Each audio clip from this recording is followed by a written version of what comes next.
Welcome back, everybody, to Brown Bag Bets, powered by Betsperts. We are your daily dose of quick hit handicapping and sports betting picks. I'm Alex Christensen, and joining me, as always, Mr. Andy Molitor. Well, Andy, tennis was okay, but the parlay got wonged. It got wonged, and that's the thing about parlays. Like anytime I see someone post like, "Oh, I almost won a parlay, one leg," like, yeah, that's how it works, buddy. Like nobody goes 0 for 5 on a parlay. I guess I could. I probably have. There's a good story It about hasn't not that. happened. The Christian Pina, our guy, when he first got out to Vegas, he put in a bunch of picks in his first betting foray when he was out there, and he was superstitious about like his luck and how it would go. So he put in not a teaser, a pleaser for the opposite side of all. So he's like, if I go 0-5 and these all lose by a million points, at least I'm gonna hit, and it hit. Like that's the dumbest way to make an early nut. But I love that story because Quite a a Polish middle. a pleaser, yeah, oh yeah, like the odds of losing money in that situation is very high. But it's always nice to hit the pleaser for sure. Yeah, I've gone 0-5 in like prop parlays and stuff like that for sure. Good morning, Patrick. Good morning, Power Trip. Today's show is brought to you by our title sponsor, FanDuel, but also Profit Exchange, which is going to be live here soon in Jersey and Indiana. If you are in those states, I would ask you to probably get signed up for their mailing list. I think it's just something they're going to mail you when they go live, and they'll give you a better deposit match if you want to get involved with the exchanges as they go. If you're not in those states, I'd sign up anyway because then you're on the list for the better offers once they do get into your neck of the woods. I'll have a link to that on the Twitter in the show notes and on the YouTube channel. And with that, we'll talk some sports. Basketball went well. The Timberwolves got there by the hook. The Sixers never in doubt. That they crushed their team total. That was I mean, not crushed, but I mean it got there by a few Depends baskets what at number you least. got. Yeah. I think it closed right at like 120 or something. I think I said 119 or better, but if you had 120, it was a little sweaty there at the end. Anybody who watched the deep dive last night with me was sweating some stuff live. That was fun. I had an under that, and again, if you do you ever watch the odds boards live, Alex, to see like to check? Because I Yeah. mean, you can kind of tell where you're at, but I like to go look at the live odds, see like where's the market actually at. Like I feel like I'm trending towards hitting this over, but I want to see the Yeah. live market be 230 when I bet a 215. It's the best live projection you have, right? Yeah, I think so. It's a really good live median projection, and I had an under that when it went off the board at the end, it was at like 133, and that game ended up like at 150.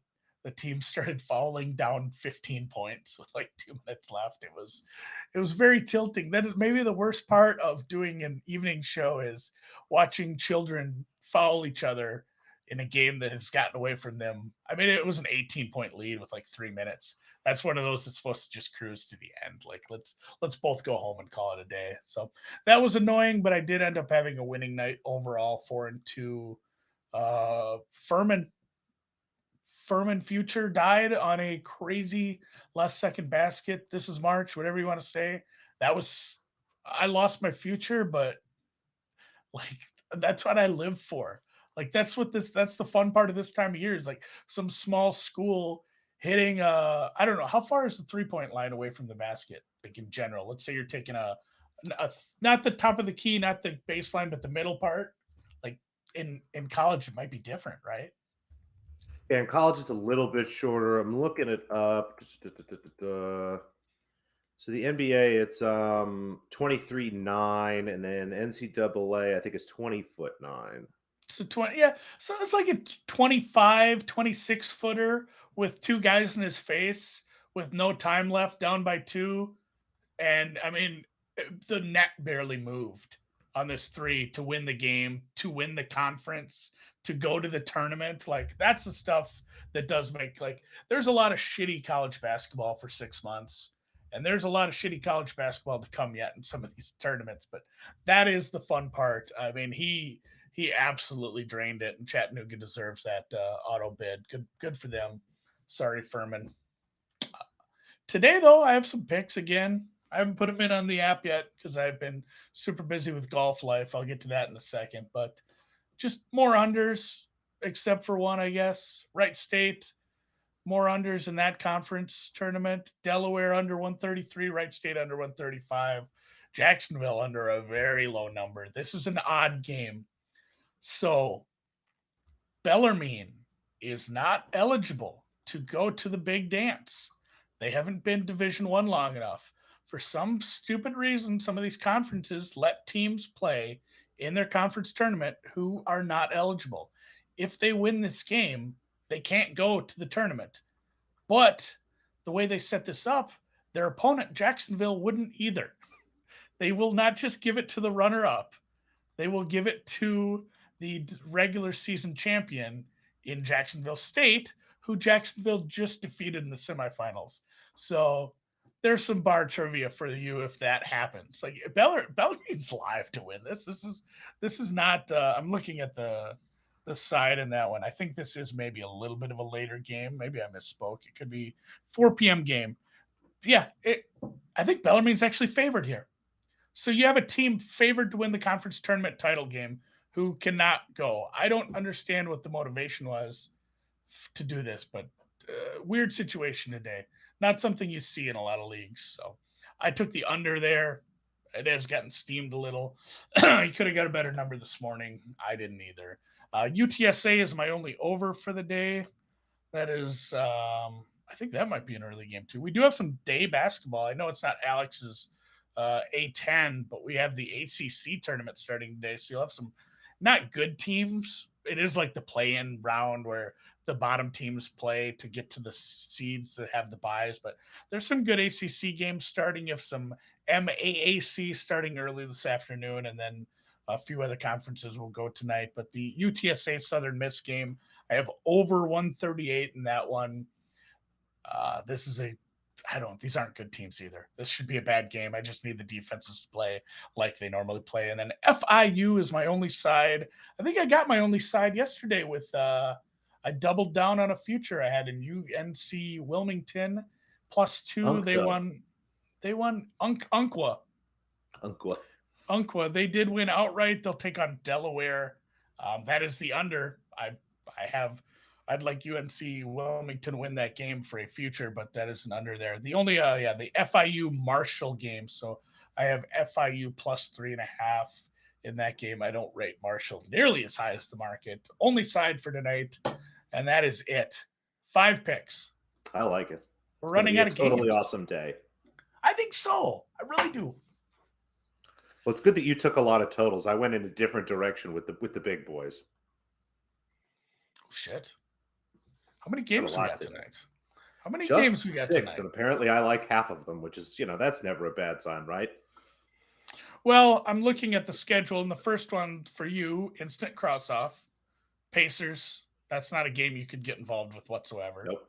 So you take that one completely out of play, and then what are you going to do with that number in the Golden State game anyway? So I mean, you're not left with a lot, and then you bet it all anyway. Magic +6. They're at home hosting what is left of the Phoenix Suns. A really tough schedule spot here for Phoenix. They've played a handful of games on the road, heading home shortly here. If there's any chance that they rest DeAndre Ayton, this is a spot for them to do that. Again, no Chris Paul, no Devin Booker here. The Magic have a lot of young guards that I think are going to push this team that should be tired. Again, I'm happy to acquiesce a little bit. And it's honestly not something the Suns have done. The Suns have really been resilient, even on the road. They've just, kind of made it their mission to win as many games as they can. But 6 is just far too many points. I can't really get this number higher than 3. Might end up taking some Magic money line. I'm curious to see what the line actually does as the day goes on. There is a chance maybe they could steal one here at home late. The Brooklyn Nets. This is a bet made more on kind of what I think we saw the other night versus what we've seen from the Nets kind of all season here. Durant and Irving look really spectacular these last couple games. Again, the Nets are on the road, so they have the road advantage, if you will, of having Kyrie Irving tonight. They go against the Hornets team that has really struggled since Gordon Hayward has been out. Defensively, I don't think the Hornets really have anybody, honestly, to line up with Durant. Again, not that anybody does, but there's not really anybody there. Maybe Bridges will slow him down a little bit, but Irving should have a big night tonight against those guards. I expect it to be a fairly high-scoring game, which is awesome for the Nets here. Was able to grab 3. It looks like it's ticking up to 3.5. I think Nets -4 or better looks good tonight. May even go on and grab some alts for a smaller stake. There's a chance the Nets just really open this game up and kind of blow out a Hornets team that's just looking terrible here as we finish up the season. And the Bucks -13, the biggest number I've laid all year. I mean, we've started to see some 15 and 16s here as some of these bad teams just continue to get worse. I mean, Portland, I don't know if Portland's going to be under double digits, let alone under 12 for the rest of the season with kind of the skeleton crew they have left. But the Bucks coming off a loss here. It should be a great bounce back spot for them here. I have this at closer to 16. And, one of those spots where I thought about maybe a team total over, maybe land the number here. A little worried with the way the Thunder are happy to slow down games at the end. There might not be enough pace for the Bucks to get to that number. It's right around 122, 123. So going to lay the 13. Again, the Thunder just continue to get blown out. No Lou Dort, no Derek Favors. The Bucks are going to score as many points as they need to. And I think just get a big lead and hold on to it late here. So Bucks -13. We'll lay some big numbers. You thought about it yesterday. I really think it was dangerously close to Alex just laying it with the Timberwolves, which I guess it didn't really matter which way you bet the Timberwolves yesterday. Or I mean, I think the first half and the first half team total probably got there as well. Timberwolves are just I don't know, like Portland's not good.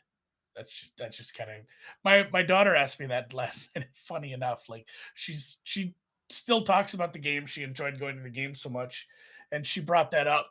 She's like, "Who's a really bad NBA team, Dad?" I named a couple. She's like, "Do we play them ever?" I'm like, yeah. Like, do you want to go to a game and see the team win? Is that what you're saying? Like, it wasn't fun just Yeah. getting blown out by 30. Like yeah, like we'll do that for baseball for sure. Yeah, I for sure could not name a player that played for Portland last night. Honestly, the big white guy who missed the free throw at the end to get some of the later team totals that went up home. I barely know that guy. I barely know the players on the Timberwolves. Like when I got to the game and they were putting in subs, I'm like, I'll be damned. This guy's on our team. Good for him. Like And there's it's the fun part about the end of some of those games. You really get to expand your knowledge. And if anybody plays Purtle, the NBA name guessing version of Wordle, it's good for that. But yeah, as you look at the schedule, and you've got a couple here. Let me see. I mean, you've got Oklahoma City on Wednesday. That's going to be an easy one. oh I yeah. mean, you can maybe pay the little extra, go see the Lakers on Wednesday night. That might actually be easy, depending on how things have been going for them. And Oh my god. you got the If Wizards I and went the to that, Spurs late. I mean, courtside is not happening. I just don't care enough. But like, I wonder. I bet like $300 gets you like 10 rows up for the Lakers game. Just, I would love at one Go see point in my Sad life LeBron. just to scream at LeBron, let him kick me out. Like that's an experience. I would do that for sure. Um, cool. All right. Well, I'm parlaying those anyway because Let's do it. I have a feeling. I have a feeling you're just Parlay about him. to Don't get. tease him. Yeah, and you know what?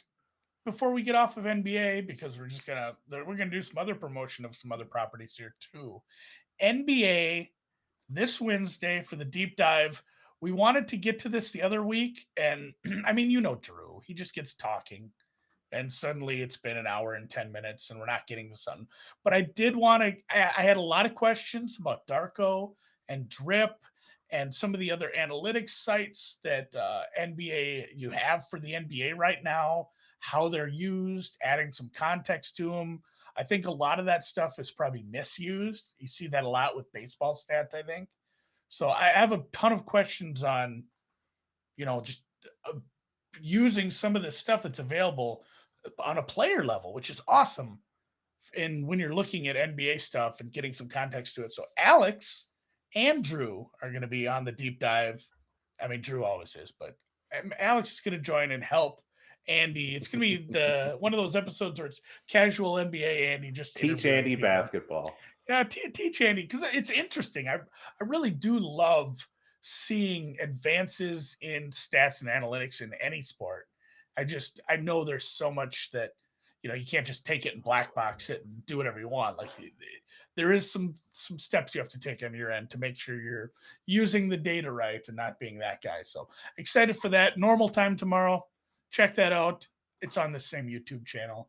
And then speaking of the same YouTube channel, I don't have any golf bets right now because not only am I too busy for that, but I'll be doing a show at noon Central. Jesus, it's like an hour and 15 minutes. I'll talk about it then. We're starting to launch some of the Betsperts Golf content. There's written content up at the site if you go to betspertsgolf.com, starting to populate a bunch of stuff for this week. For the next 2 weeks, every single thing they do is free. There's going to be no paywalls or any sort of premium features for at least several weeks. So you can just go over there, excuse me, check out anything that's going on over there. Always the shows and podcasts we do will always be free. It's so silly trying to put a podcast behind a paywall anyway. It's just a pain in the ass for everyone involved. So at noon, Ryan Noonan, Ron Kloss, as you know on Twitter, is at PGA Splits 101, and myself will talk some betting. And at 2, again, Central Time, John Daigle, who a new addition to the team, and Ryan and Ron will get into DFS, talking about building some lineups for this week and getting deep in the weeds on the game theory of the DFS for this weekend. So check those out if you like some golf. Otherwise, they will just live on the YouTube channel. You can watch them later if you don't catch it live. And obviously, probably getting all that up on a podcast feed, which I'll be sharing later this week as well. So check out the golf content later. Check out the tennis content right now. We're doing outrights. The qualifying is not finished yet. The tournament doesn't start until, was it Brett had it in Tomorrow the chat afternoon. yesterday? Wednesday for the women, Thursday for the men. And I don't want to say and jinx you here, but your outrights have been okay this year. They've been pretty solid. I actually went back and looked. This is the sound of me knocking on wood. I've only had one tournament where I had an outright that didn't make the semifinals, at least. So it's been pretty solid this year. Only one hit so far, but that's okay. I'm not too worried about that. We have a good shot here. Indian Wells is a lot of fun. This is a 1,000 level tournament. This or Miami would be probably the biggest event after a Grand Slam. Probably this one. I think a lot of people would probably pick that one, but it's a huge draw. We get to see some fun players here. Unfortunately, no Ashley Barty, but we do get Karolina Pliskova back. It's, again, a very big draw. And, I'll be working on a preview this afternoon with a little more stuff on each player, but 4 outrights I do like right now. We'll have some quarter stuff tomorrow, a few more derivatives. Again, they basically open up a Grand Slam level menu for this kind of stuff. But 4 names stuck out to me in the outright market. The top half of the draw in general is fantastic. I mean, if you were to cut the top half of the draw and put it in its own tournament, it would be one of the best tournaments of the year. You've got Krejcikova up at the top, Halep, Coco Golf all in the same little section. Raducanu, Pliskova again coming back, all in the same little section. But right there, again, in that softer section, we've got Pliskova, sits Jill Teichmann, who you can find 800 to 1. There's some 80s there. Anything I'd say 70 or better is good enough on her. She's played very well at these courts before. Basically only gets beaten by whoever ends up in the finals. It's a really, again, nice spot for her. She'll catch Karolina Pliskova in her first match since having wrist surgery at the end of the year last year. Pliskova has a bye here. So again, no first round warm up for her. She gets Teichmann right away. Teichmann beat her 2 sets pretty quickly last time they played last year. And then things open up a little bit. Now, Teichmann will probably have to play the winner of Krejcikova Golf, but at that point, we've got a ton of equity at this price, and we'll start to figure out what to do with that. My guess is, again, I'll probably have her in the quarter markets as well when those things open up. But that's kind of the name I like there in the top half. You kind of scroll down the next quarter or so. Another big number, Clara Towson, someone who has done very, very well on hard courts. Basically, won every other hard court tournament she played in last year. Struggled a little bit. Wish she had looked better against Badosa in her last event, but you'll see we're betting on Badosa a little bit later. Again, 100 to 1, a really big number, and it's because she's going to have to play Aga Swiatek in the third round there. But based on what I think that price is going to be, I think we actually have a little more equity here, grabbing her at 100 to 1. We'll almost certainly bet on her specifically in that match. Like that quarter price I see there popping up 14 to 1 on Teichmann. Again, I think that's a good play. I'll talk more about those tomorrow as they open up more places. But Towson, again, 100 to 1 in a really nice spot in the draw. And if she can get past that match with Swiatek, it's kind of clear sailing until the quarterfinals and beyond. So a chance to have two big numbers at the top half of the draw. Down to the bottom, Paula Badosa has a seed in what looks to be one of the easier quarters in the draw. Now she will likely have to play Annette Kontaveit in the quarterfinal, but again, Kontaveit has started to slow down a little bit. We're outdoors in courts where she struggled here before. And again, Kontaveit's in a tough section too. You look through here, Vondrasova's down there, Osaka's coming back, Pegula. Badosa has just a really nice spot here. I think she can get through, win that quarter, and then down in the fourth quarter, Ohms Jabeur, again, another player has had a lot of success here, 35 to 1. She'll likely have to beat Sabalenka there in the quarterfinals, but it looks like smooth sailing up until that point. And we all know Sabalenka can drop out at a moment's notice. So a couple numbers for us there, 4 outrights. And again, I'll talk about some quarters and stuff more tomorrow, but I like some of the numbers I see floating around there. Yeah, one of our guys who loves tennis betting in the chat here and over on the deep dive, Sign Collectibles one. Definitely looks like he's excited for some quarter prices. So that'll be, we'll talk about that tomorrow. I like those a lot. It's like how I brought up for the to make the second weekend bets. I like something. It's like, shit, this outright price is way off, but do they really have a really good shot to actually win it? They're not going to play this tournament 1,000 times and let me get my 10 wins and have value. Sometimes a quarter price is such a blessing on some of these big long shots who you think can upset a few names and cash without having to win 5-6 damn matches against some high competition. Pretty fair. Yeah, it is a better way to do it. You don't have to worry too much about the hedging and stuff, but we do even have some bets this afternoon because, like you said, qualifying wraps up today. There's a ton of matches, but only 2 stuck out to me. Again, we got wanged on the parlay yesterday, so I'm not feeling so fun about that. And honestly, there wasn't a fun one to put together. So we'll just take Wang Jian, the Wang that did us right yesterday, -3. Now, this is -2, -2.5 most places. Poke around and see if you can find somewhere that'll let you do like -3 plus 105, but -2 at standard juice, -2.5 at standard juice is probably fine as well. It's effectively the same number. There's just an infinitesimally small difference between 2 and 2.5, but pushing out to 3 again, a plus 105 looks nice here. She continues to play very good tennis all year. It's really nice to see her playing well. She's had a little bit of success on these courts before, and although Colin Skye looked solid yesterday, again, she took care of our underdog Brandt Meyer pretty easily there. Looks to be healthy. I just like Wang anyway, even if Colin Skye is 100% at this number. So we get her at a little less than 100%. Happy to bet her. And then an over, Buzkova Paquet, 2 women that play very long matches. Buzkova is known for kind of taking the foot off the gas at the end of sets and coughing up a 7-5, things like that. So over 19.5 in a match that I have at 20.5 looks pretty good. So 19.5, 20, they all look fine. Man, qualifying always messes me up. It's a different dynamic for some of these. And I think you and Vinny and a couple other people have been really good about, so sometimes the motivation is so much different in these qualifying matches. I think there is a real, just qualitative approach to some of these. I think you guys do a good job of that. So excited for Indian Wells to actually start. This is a good tournament. It's going to be great. And just the fact that it's North America, like the timing of the tournament, it's really nice for actually watching some matches. I do enjoy just watching tennis, even if I don't bet on it, which is maybe like football, a sport I can always watch, even if I don't have a bet. But tennis might be number 2, man.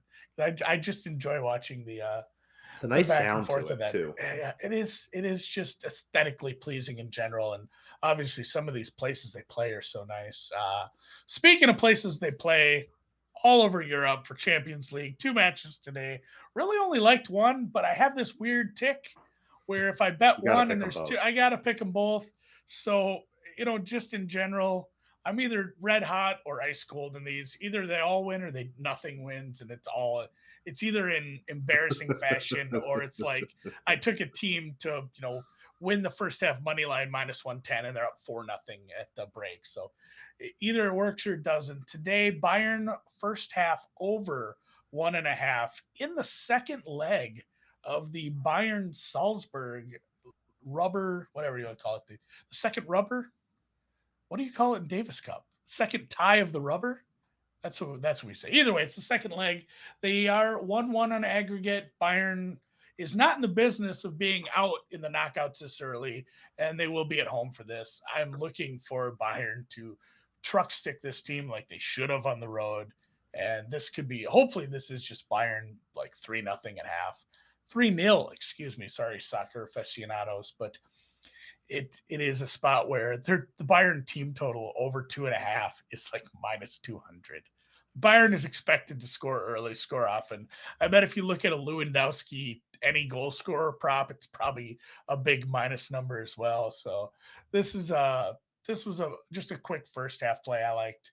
And then the other one in the Liverpool Internacional Milan match here. That one is another second leg where Liverpool's up 2-0 on them.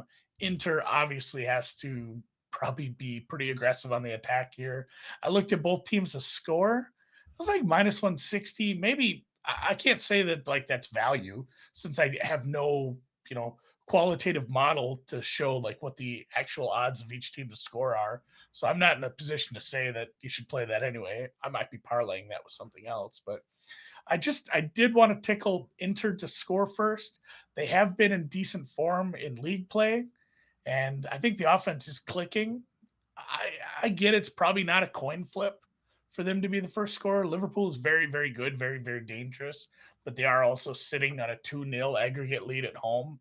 I wonder if they maybe do play it a little more defensively, a little less aggressive here. It'll be interesting to see when they actually put together the lineup and the formations to see what they come up with. Um, and just getting almost 2-1 on a pretty good team to score on a really much better team, I suppose. I'm going to take that little tickle on that, lighter on that. And I'm excited to watch some. I'm just excited to watch some soccer this afternoon.